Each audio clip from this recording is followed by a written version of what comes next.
नमस्कार, आप सभी का स्वागत है आज की ताजा खबर में। आप सबको मेरा नमस्कार। दिल्ली में कोरोना के केस बढ़ रहे हैं, मैंने पहले भी बताया था।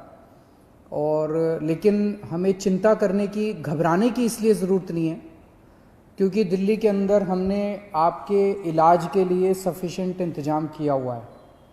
अगर आपके घर में किसी को कोरोना होता है तो हमने इंतज़ाम किया हुआ है कि उसको अस्पताल में बेड मिलेगा।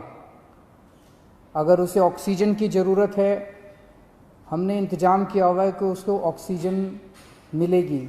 अगर उसे वेंटिलेटर की ज़रूरत है, हमने इंतज़ाम किया हुआ उसे वेंटिलेटर मिलेगा। हमने देखा कि देश में, अपने देश में कुछ शहरों में और दुनिया भर में कई ऐसे बड़े बड़े देश हैं जहां कोरोना बहुत ज़्यादा फैल गया। वहां सबसे बड़ी दिक्कत क्या हुई?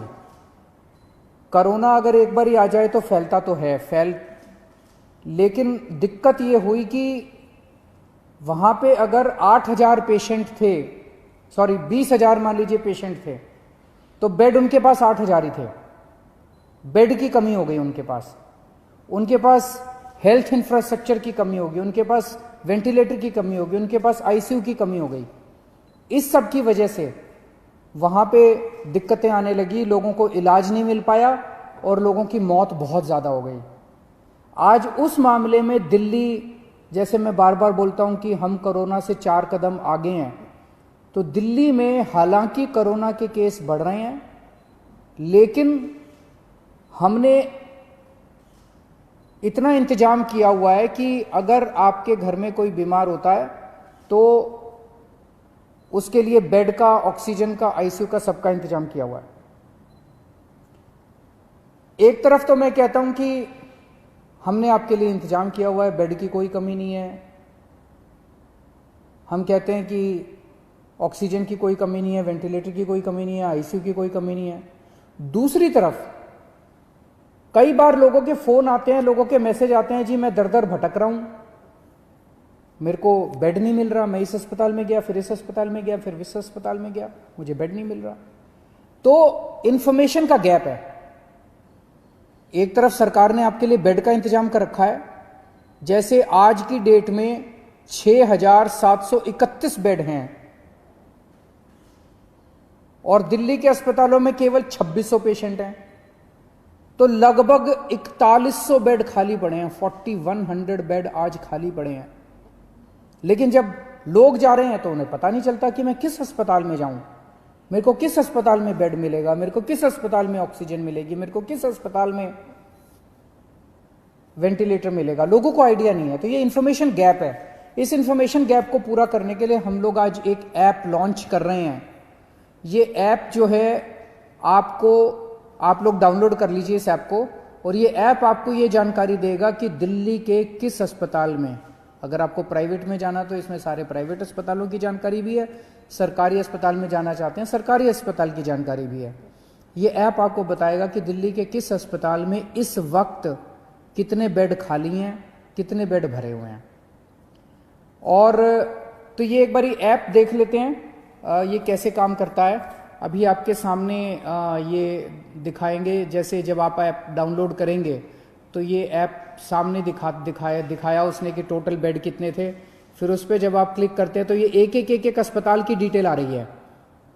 एक अस्पताल के आगे कि कितने बेड खाली हैं, कितने टोटल बेड हैं, कितने बेड भरे हुए हैं। जैसे अभी 6,731 बेड टोटल हैं, उसमें से 2,819 भरे हुए हैं और 3,912 खाली हैं। उसके अंदर ये वेंटिलेटर का आ गया, ये सारे किस अस्पताल में कितने वेंटिलेटर। टोटल 302 वेंटिलेटर है दिल्ली में और 210 खाली हैं, 92 वेंटिलेटर्स अभी भरे हुए हैं। तो ये अगर ऐप डाउनलोड करते हैं तो आपको सारी जानकारी मिलती जाएगी। ये ऐप दिन में 2 बार इसको अपडेट करेंगे, सुबह 10 बजे और शाम को 6 बजे ये ऐप अपडेट किया जाएगा, तो आपको लेटेस्ट स्टेटस पता चलता रहेगा। अगर आप इस ऐप को डाउनलोड करना चाहते हैं तो एक तो गूगल प्ले में जाके आप इस ऐप को डाउनलोड कर सकते हैं। गूगल प्ले में दिल्ली कोरोना, इस नाम से आप इसको डाउनलोड कर सकते हैं।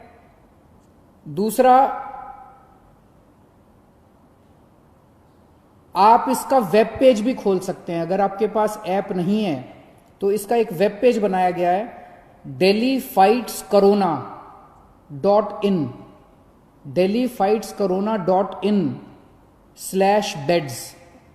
इसके ऊपर भी आपको ये सारा बेड्स का स्टेटस मिल जाएगा।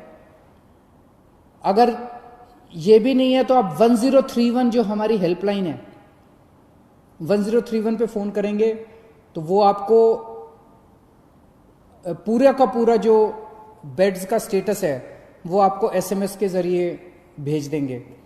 और या आप इस नंबर पे, अगर आप व्हाट्सएप नंबर है 8800007722, इस नंबर से भी आप इस ऐप को डाउनलोड कर सकते हैं।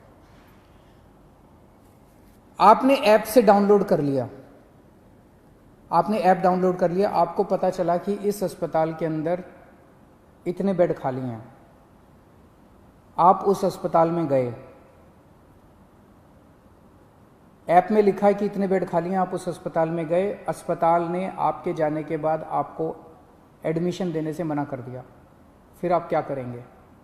इसका हमने पूरा इंतजाम किया है। आप 1031 पे, वहीं अस्पताल के रिसेप्शन पे बैठ के 1031 पे फ़ोन करना और 1031 पे आप बताना कि मैं अस्पताल में हूँ, ऐप में लिखा हुआ है इसके अस्पताल खाली हैं, ये मुझे एडमिशन नहीं दे रहे।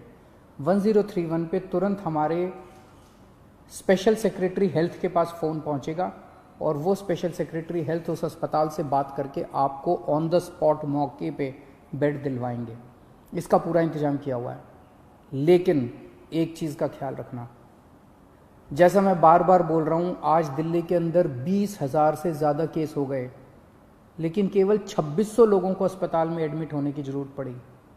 आज की डेट में भी 6-7 हज़ार लोग अपने घरों के अंदर इलाज कर रहे हैं, उनको अस्पताल आने की ज़रूरत नहीं है। अगर सब लोग अस्पतालों में आने लग गए तो अस्पताल भर जाएंगे। ये मैनेजमेंट करना बहुत ज़रूरी है। तो अगर कोई अस्पताल एनालिसिस करके, डॉक्टर्स एनालिसिस करके आपको ये कहते हैं कि आपको अस्पताल में एडमिट होने की ज़रूरत नहीं है, आप प्लीज़ घर में जाके, घर में अपना, आप माइल्ड हैं या एसिम्टोमेटिक हैं, घर में इलाज करा लीजिए, उनकी बात मान लीजिएगा। वहाँ पे आप ज़बरदस्ती मत कीजिएगा कि बेड आपको दिया जाए। डॉक्टर्स अगर कहते हैं कि आपकी बीमारी सीवियर नहीं है, आपका घर में इलाज हो सकता है, आप घर में इलाज कर लीजिए। और घर में जब जाएंगे तो चिंता मत करना, हमने एक टीम लगाई है, वो दिन में 2 बार 3 बार आपसे बात करेगी, आपके परिवार वालों से बात करेगी, और अगर आप घर में सीरियस हो जाते हैं तो फिर आपके लिए बेड का इंतजाम कर देंगे। तो सब लोग, मुझे लगता है कि ये जो इन्फॉर्मेशन गैप था, जो बहुत बड़ा गैप था, वो अब ख़त्म हो जाएगा। आपको क्लिक ऑफ द बटन पे पता चल जाएगा कि किस अस्पताल के अंदर कितने बेड हैं और आपको अब बेड की चिंता करने की ज़रूरत नहीं है। शुक्रिया। वीडियो अच्छी लगी हो तो वीडियो को लाइक करें, शेयर करें और चैनल को सब्सक्राइब करें। तब तक के लिए धन्यवाद।